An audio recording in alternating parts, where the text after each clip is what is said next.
In serata sul Levante saranno possibili anche temporali. Poi parziale pausa durante il weekend, soprattutto nella giornata di domenica. È tutto. Per maggiori dettagli vi rimandiamo come sempre a scaricare gratuitamente l'app di Trebi Meteo. Babboleo News, economia e finanza. Con me Fabrizio Valenza, con professor Marco Cassini. Ben trovato, professore. Buongiorno Fabrizio, buongiorno agli ascoltatori e agli ospiti. E un sacco di ospiti.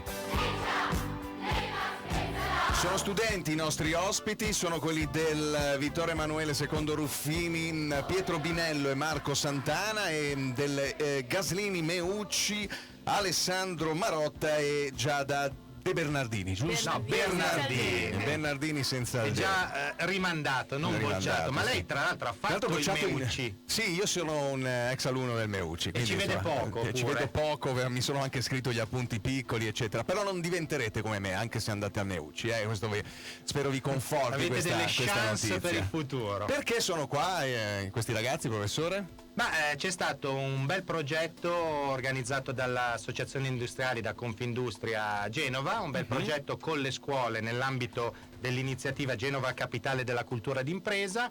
Tra le iniziative presenti c'era questo business contest che coinvolgeva alcuni istituti scolastici genovesi e questi sono due delle classi e delle scuole partecipanti che sono tra l'altro stati presenti alla finale e quelli del Vittorio Emanuele II Ruffini hanno anche vinto, ma vinto proprio a mani basse. Hanno vinto tutte e tre le sessioni, sì, giusto? Tutte e tre le tappe, se non erro. I piani da presentare erano uno piano industriale, piano di comunicazione, piano di marketing internazionale, e hanno vinto le tre tappe. Quindi ragazzi forti che conoscono il tema e si sono messi comunque in gioco. Anche gli altri però hanno recitato il loro ruolo egregiamente. La vita è tutta un quiz, insomma. E allora cominciamo con le domande, interroghiamo questi ragazzi. No, voglio essere buono con voi, non sarà un'interrogazione quella di oggi, semplicemente siete qua per testimoniare un po' quello che avete affrontato, no, professore? Sì, io partirei pensando proprio al business contest, a quello che è stato. Il tema era il rilancio di una piccola azienda familiare del settore dell'olio di oliva, quindi un tema molto ligure in questo senso. Vero. Partiamo da un intervento di Coldiretti, il presidente di Coldiretti Gianluca Boeri. Il settore olivicolo rappresenta uno dei settori di punta dell'agricoltura ligure. Arriviamo da un'annata passata dove c'è stata una raccolta eccezionale, mentre questo 2019 sta registrando una annata interlocutoria. Punti di forza di questo settore sono sicuramente l'altissima qualità e l'appeal nei mercati nazionali e internazionali, soprattutto per quanto riguarda la cultivar taggiasca, mentre le debolezze riguardano, come tutta l'agricoltura ligure, l'orografia del territorio, quindi difficoltà di meccanizzazione e elevati costi di produzione. Per garantire un futuro e per cercare di dare sempre massimo sviluppo alle nostre imprese, quello che vogliamo fare è attribuire una DOP taggiasca che vada a proteggere e blindare il nostro tesoro, il nostro patrimonio, per consentire anche ai giovani di poter intraguardare con maggior fiducia il futuro. I giovani sono qua di fronte a noi. Sì, io partirei, visto che noi di una certa età siamo anche dei cavalieri. Gianna Bernardini, chiediamo a lei innanzitutto, la domanda poi vale per tutti. Un'iniziativa come questa, fatta con gli industriali, con la scuola, per i vostri studi, per quello che sapete o che non sapete, è stata una cosa utile? Beh, certo, ovviamente, perché anche se la nostra scuola non si occupa esattamente di quello che abbiamo fatto, comunque è stato importante per noi scoprire un po' il territorio, ecco, quindi trovo sia stato molto utile. Lei? È stata una bella opportunità perché comunque ci ha dato spunto per aprire un futuro, magari un'impresa, e ci ha aiutato per un che voi non ne sapevate niente di queste no. cose, quindi vi ha messo a conoscenza di un mondo che non conoscevate, mettiamola così. Per voi invece? Allora, per noi è stata una bellissima esperienza, soprattutto da mettere in pratica e metterci alla prova per quello che anche abbiamo imparato negli scorsi anni. Sì. Lei era il capogruppo, quello che ha parlato poi durante... No, capogruppo no, non esageriamo, però... se no i compagni... Ha preso una parte, insomma. Diciamo che poi è stato un lavoro principalmente di gruppo, ci siamo divisi in vari gruppetti più piccoli. Beh, io quello che ho visto, tra l'altro, analisi del mercato, Sì. quote di mercato, i dazi, Sì. stime di costi del piano d'impresa. Quindi lei cosa ne dice? Per noi è stato un ottimo lavoro, è stato un progetto interessante. Ma sono stati bravi professori, vi hanno seguito, ci tenevano? No, ci hanno aiutato a mettere in pratica quello che noi sapevamo. Quindi la scuola, nel vostro caso soprattutto, insegna, spiega certe cose, a volte manca la possibilità di confrontarsi con dei casi pratici. Esatto. Ok, ma veniamo, quindi la scuola oggi secondo voi è in grado di preparare al lavoro? Io non so se poi voi successivamente, siete tutti in quarta se non erro, se pensate all'università o altre cose, è in grado di preparare al mondo del lavoro o no? Sì, secondo me assolutamente sì. In base anche a quello che vuole fare la persona, in base agli studi, in base a molte Caratteristiche personali. Però secondo me assolutamente sì, ad ora sì. Quindi se uno approfitta di quello che mette a disposizione la scuola e gli insegnanti, c'è anche la possibilità di imparare un lavoro? Sì, assolutamente, soprattutto se si hanno le idee molto chiare. Se si hanno le idee molto chiare, la scuola riesce a formare. E come si fa ad avere le idee chiare? Cosa contano? Le famiglie, voi, gli insegnanti, l'ambiente? È tutto l'insieme. Cioè, se si hanno dei buoni appoggi da tutte le parti, si riesce a fare un buon percorso ed essere ben formati. Le lingue, le sapete? Inglese, francese, tedesco, spagnolo, cos'è che sapete? Quante lingue sa lei? Io ad esempio ne so 2. L'italiano e lo spagnolo. Ecco. Vi metto alla prova sull'inglese. How dare you? You have stolen my dreams and my childhood with your empty words. And yet, I'm one of the lucky ones. People are suffering. People are dying. Entire ecosystems are collapsing. Avete riconosciuto la voce di Greta Thunberg, il suo famoso discorso in cui insomma, ammonisce i grandi di avere ignorato Come osate rubare il nostro e il mio futuro. Qual è il vostro pensiero appunto rispetto ai Friday for Future, Greta Thunberg, a questo fenomeno? l'ambiente, queste cose qui? Ma diciamoci che, allora, secondo me anche non sono esattamente necessarie queste grandi manifestazioni. Poi se una persona ci va o meno non determina quello che vuole. Ad esempio io non ci sono andata, ma non per questo non tengo differenziata, la faccio ugualmente, non è necessario, ecco. Poi chi ci va ovviamente, ognuno è libero di fare quello che vuole. Io comunque personalmente la sostengo. Io la sostengo, ma non in totale, perché comunque appunto si parla sempre di una ragazzina, poi per quanto sia corretto quello che dice, magari è troppo esagerato a quest'età, a parte proprio da discorsi di piazza troppo esagerati. Voi? Allora, io penso che il ragionamento sia giusto, assolutamente, però secondo me questi Friday for Future andrebbero presi con una mentalità diversa. Cioè, chi va al Friday for Future non dovrebbe andare al Friday for Future per saltare un giorno di scuola e fare anche solo che dei cartelloni bizzarri, perché poi non si prende sul serio. Cioè, bisogna farlo e bisogna protestare bene. Ok, corretto. Lei? Io sono d'accordo con il mio amico, perché comunque io concordo con Greta, però secondo me esagera a fare queste manifestazioni, perché comunque, come ha detto lui, è una ragazzaina, cioè.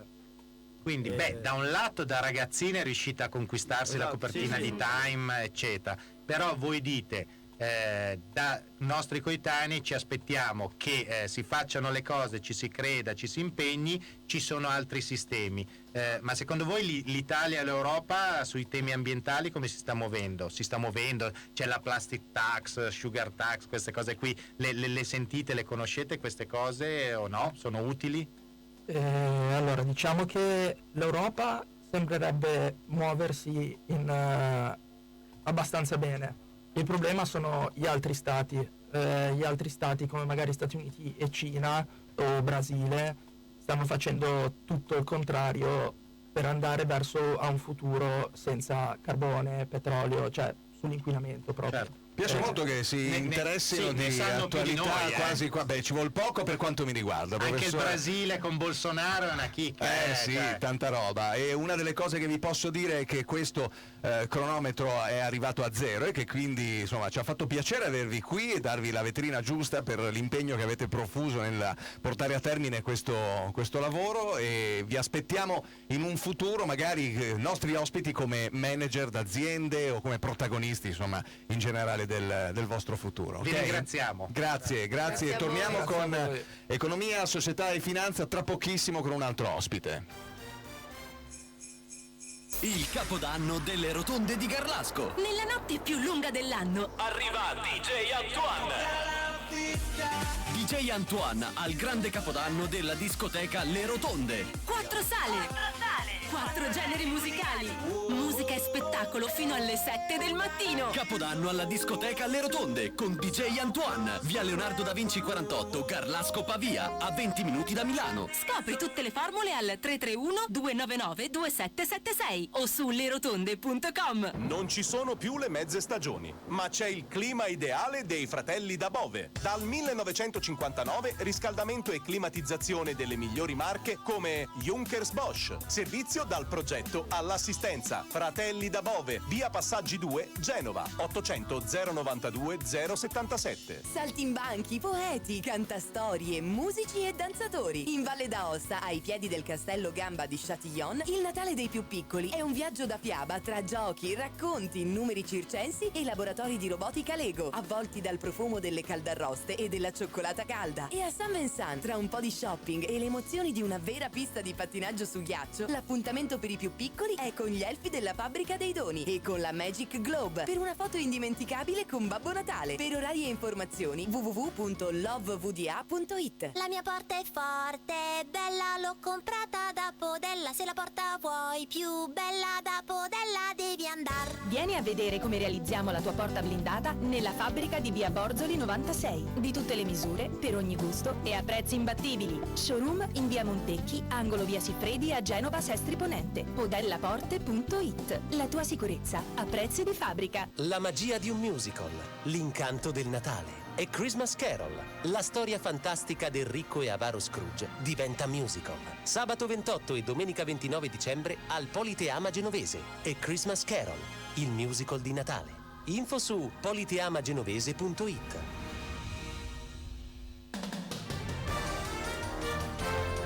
Babboleo News. Cosa succede in Liguria? Maltempo in Liguria, dalle prossime ore è atteso un ulteriore peggioramento. Il centro meteo ARPA ha emesso un avviso per domani, giornata che si preannuncia fortemente perturbata, ma i cui dettagli saranno valutati meglio nel bollettino odierno. Da monitorare i venti di burrasca forte e le mareggiate intense. I medici dell'ospedale pediatrico Gaslini di Genova hanno ricostruito il cuore ad una bambina di 21 mesi italiana affetta da una grave malformazione dalla nascita che in altri ospedali è stata ritenuta non correggibile. Non ci davano speranza, ma noi non l'abbiamo mai persa, hanno dichiarato i genitori della piccola. A ricostruire il cuore della bambina il dottor Giuseppe Pomè, direttore dell'unità operativa di cardiochirurgia del Gaslini, e la sua equipe. Corretta la cardiopatia congenita, la bambina è stata dimessa con la prospettiva di una vita normale. Il 2020 sarà ricordato soprattutto per il nuovo ponte di Genova. Siamo molto orgogliosi di essere stati chiamati a collaborare per realizzare un'impresa di tale portata. A dirlo è stato l'amministratore delegato di Fincantieri Giuseppe Bono. Sempre guardando al prossimo anno, Bono ha spiegato che dovremmo consolidare le leadership raggiunte. Sarà un 2020 particolarmente serrato, con ben 5 navi da crociera in consegna solo in Italia. Babboleo News, economia e finanza. Con sottoscritto Fabrizio Valenza, con il professor Marco Cassinis. Adesso anche con un altro ospite che è Beppe Costa, presidente di Costa Edutainment, vicepresidente di Confindustria con delega ad Education e Formazione. Ben trovato. Grazie, buongiorno. Aggiungo anche cultura e turismo, quindi tutti temi molto classici che sulla nostra Genova insomma tornano piuttosto utili. Sì, sicuramente, sono fondamentali per il nostro territorio. Ma allora abbiamo avuto questa prima parte con degli studenti, dei ragazzi che hanno partecipato a questo contest organizzato da Confindustria. Era inserito in un ampio progetto che era appunto Genova come capitale della cultura d'impresa. Ci sono state notevoli iniziative nel mese di novembre. Se ci dà più o meno una panoramica di quello che c'è stato, gli obiettivi, il contest, un po' di situazioni, perché avete toccato veramente tanti punti. Il punto principale è stato quello che è appena avvenuto poco fa, no? Che una scuola di Genova abbia vinto un premio con un lavoro eccellente, e questo è l'avvicinare le imprese a chi sarà i prossimi imprenditori del domani o i prossimi collaboratori delle imprese del domani. E questo è quello che vogliamo avvicinare, il mondo, diciamo, industriale, che è molto visto magari staccato, avverrà nei tempi, invece vogliamo che fin da ragazzi i ragazzi abbiano voglia di fare impresa, respirino un po' di industria, esatto, di impresa, di mondo del lavoro in sé, perché poi sia che uno prosegua con studi universitari piuttosto che con il diploma poi pensi da subito al lavoro. Anzi, io mi permetto di dirlo, Fabrizio, perché noi segnaliamo spesso che ci sono tanti posti aperti anche con il diploma, con i professionali, anzi è proprio lì forse che l'Italia è carente. Specialmente il ramo del turismo, turismo alberghiero, ristorazione, il diplomato è utilissimo, perché le scuole professionali preparano al lavoro in tempi anche rapidi, no? In maniera che possono avvicinarsi già a ventenni, diciannovenni al mondo del lavoro già preparati, e questo si perde un po', magari delle volte si va dietro a cercare di avere una laurea a tutti i costi, ma nel mondo del turismo e della cultura è utile anche una formazione pratica in questo senso. Sì. Beh, i ragazzi hanno detto che la scuola va, che li forma, poi dipende un po' dalle famiglie, dalla scuola, dal contesto, quindi a me sono parsi molto seri e responsabili i 4 che avevamo ospite, quindi fa ben sperare, devo dire, perché lei dice al turismo, trovare dei ragazzi responsabili con la voglia di lavorare, l'idea di impegnarsi, poi è determinante alla fine, anche per le imprese stesse. E sono il nostro futuro, quindi io li ho accolti, li ho seguiti con attenzione, mi è fatto piacere proprio la vivacità, che è fondamentale, perché bisogna affrontare questo mondo dell'impresa ma anche del lavoro semplice, che non è che bisogna essere imprenditori, basta anche capire com'è il mondo del lavoro il più rapidamente possibile per poter incidere, e quindi sono i nostri collaboratori del futuro, anzi quelli che ci succederanno. I ragazzi mi sembravano molto entusiasti e appassionati. La passione è uno di quei fattori fondamentali, no? Che poi trascina i ragazzi. Passione, formazione, cultura, va bene tutto, però poi c'è anche un problema strutturale in Italia. Il problema di riuscire a fare impresa è anche di farli lavorare poi questi ragazzi. Fondamentale, certamente. È vero che se uno non è preparato è difficile, più difficile inserirlo. Bisogna cambiare. Però poi quelli preparati insieme, vanno anche all'estero, questo voglio dire.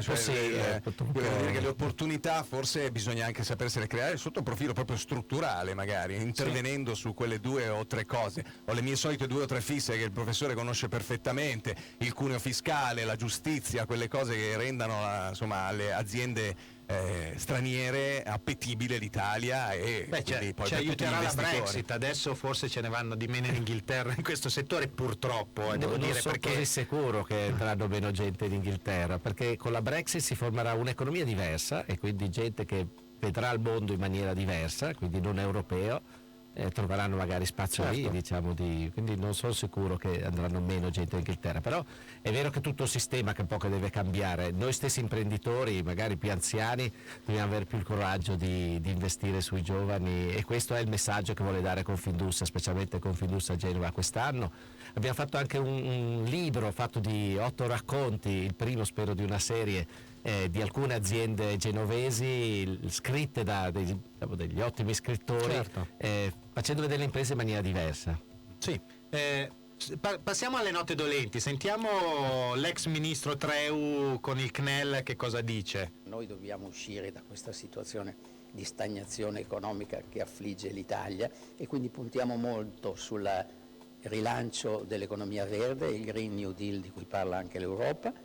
Secondo, dobbiamo puntare molto sulla competitività, perché se non migliora la competitività, non si cresce e non c'è lavoro, perché le ricadute sulla quantità e la qualità del lavoro dipendono dalla nostra capacità di competere e di crescere verso obiettivi di sviluppo sostenibile. Infatti tutte le nostre attività dall'anno prossimo avranno come cappello comune appunto l'innovazione, la competitività e la sostenibilità. Grimaldello una leva sono, certamente. Ecco, allora questo non c'è lavoro, il cuneo fiscale di cui parla Valenza, cioè alle imprese che cosa servirebbe per far ripartire la parte produttiva? Tra l'altro gli ultimi dati non sono granché positivi a livello nazionale in questo senso, ma anche i posti di lavoro non è che siano slegati. Cos'è che servirebbe? Secondo me serve essere diversi, nel senso vedere il mondo in maniera diversa da come lo vedevamo e quindi in maniera più aggressiva, anche più... non stare dietro a vecchie teorie, ma essere molto più aggressivi nella ricerca di un lavoro, di un diverso lavoro. Noi parliamo tanto di silver economy, per esempio, in questa zona dell'Italia.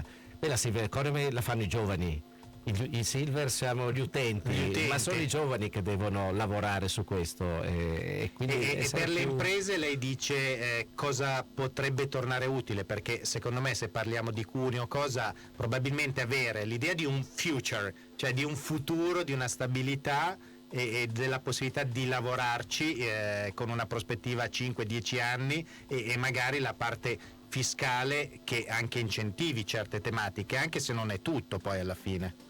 Certo, è una banalità quasi dire che la fiscalità in Italia è oppressiva, manca la burocrazia nei suoi passaggi. Questo è lo veramente dite molti di imprenditori. È La difficile burocrazia creare una nuova sarebbe... azienda, farla partire, essere snelli, veramente, non solo dire una nuova SRL costa zero. Ed è un tema gratis da sistemare, la burocrazia. Esattamente. Senta, ma il Green New Deal, mi sembra che l'Europa abbia preso una direzione un po' più netta in questi giorni su queste tematiche. Assolutamente sì, e per me è assolutamente fondamentale, perché il futuro lo faremo solo se siamo più aggressivi su questo. Volendo sul tema ambiente e responsabilità sociale, mi sembra siate abbastanza indirizzati e convinti, e non da oggi o da ieri. Assolutamente sì, plastifiniamola, quindi plastica nei mari ne parliamo da più di 10 anni, da 13 anni, quindi bisogna però e abbiamo tutti i nostri visitatori che cerchiamo di dargli il messaggio sulla sostenibilità, di quanto è importante le nostre azioni quotidiane per sostenere il nostro mondo. C'è stata una polemica forte nelle ultime settimane sul MES, sul meccanismo di stabilità. A parte, secondo lei è un tema che può essere utile il MES all'Italia? Non mi sembra che siamo bisognosi di questi. Alla fine è stata una polemica sterile che ci ha messo in cattiva luce, o aveva un senso approfondire così tanto? Io credo che abbiamo approfondito poco, nel senso che si parla molto per slogan e poco per sostanza, e come Confindustria abbiamo alcune parti del MES che non funzionano, specialmente la libertà italiana di poter continuare a essere punto forte dell'Europa come non siamo. Mi sembra, non voglio fare la vittima perché non lo sono abituato a farlo, un po' sbilanciato sull'asse franco-tedesca, quello un po' lo è, ecco, quindi poi... Corretto anche secondo me. Abbiamo qualche intervento? Abbiamo i film di parole. Parliamo del DEF, quindi. La Di Girolamo, 5 Stelle. Sono orgogliosa di questa legge di bilancio. Le visite mediche costeranno meno e c'è 1,3 miliardi per le persone non autosufficienti. Ci sono risorse per le famiglie che portano i propri figli ai nido e ci sono più borse di studio per i ragazzi universitari. È una manovra fatta da gente comune come noi che conosce bene i problemi delle famiglie. E poi Misiani, Partito Democratico. Il decreto fiscale approvato dal Senato insieme alla legge di bilancio aiuterà l'Italia a ripartire. Blocchiamo l'aumento dell'IVA, tagliamo le tasse ai lavoratori, viene abolito il super ticket e finanziamo il più grande piano di investimenti pubblici degli ultimi 10 anni. Siamo al lavoro per fare ripartire l'Italia. Basterà? Non è un commento politico, però è un commento economico. Non devo fare politica assolutamente, se non politica economica. Dobbiamo trovare delle pieghe, quello che ci aiuterà a crescere veramente. La burocrazia, tornando a un tema molto caldo per noi imprenditori, deve essere veramente più snella. Cioè, questo piano di investimenti grandissimo di cui si parla, ma si è parlato tante volte, deve essere veramente messo a terra quanto prima e non perdere tanti mesi. nell'attuarlo. Una cosa al volo, per esempio, infrastrutture. Il ministro De Micheli è venuto qui di recente, ha detto a gennaio parte la Gronda, eccetera. Anche qui, e poi è un tema polemico. Il tema infrastrutturale comunque, per la Genova, per la Liguria, ma per l'Italia, è un tema che secondo lei è a posto, va sviluppato? Come siamo messi? Allora, a Genova siamo messi abbastanza male. Perché qui abbiamo, tra virgolette, un crollo dietro l'altro, lo dico tristemente, ma per l'andamento dell'economia, che soprattutto sul mare avrebbe delle spinte forti, mi sembra che questo penalizzi veramente tanto la Liguria, ma tutto il nord Italia. Il giorno che hanno chiuso la 26, la notte ha chiuso 26, siamo stati per diverse ore con una sola corsia di uscita da Genova. E quindi era un dramma veramente, in cui si è attuato molto lentamente in riuscire a porvi rimedio, perché le infrastrutture che in Italia, a Genova specialmente, sono autostradali più che ferroviarie, quelle esistenti. Due cose al volo gliele posso chiedere o devo scappare? mezza. Allora, mezza è Fiat Peugeot, cosa ne pensa? È una cosa positiva, credo. Grazie. Popolare di Bari, visto che abbiamo questa è sistemato lunga. Carige. E spero che salvino Popolare di Bari come Carige, non abbiamo bisogno di fallimenti bancari. Grazie. Beppe Costa, presidente di Costa Edutainment, vicepresidente di Confindustria con delega a Education e Formazione, nostro ospite oggi nell'ambito dello spazio dedicato a economia e società e finanza, con me Fabrizio Valenza, con il professor Marco Cassinis, al quale do appuntamento al 9 gennaio, perché siamo prossimi alle vacanze Tanti di Natale. auguri, buon Natale, buon anno, buon tutto. Auguri.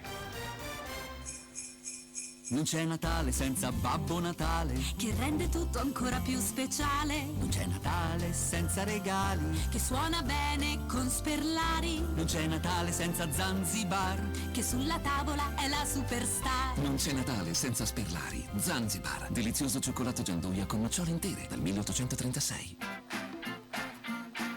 Quest'anno approfitta delle offerte di Natale su Amazon e trova i regali di Natale perfetti. Così ci saranno più.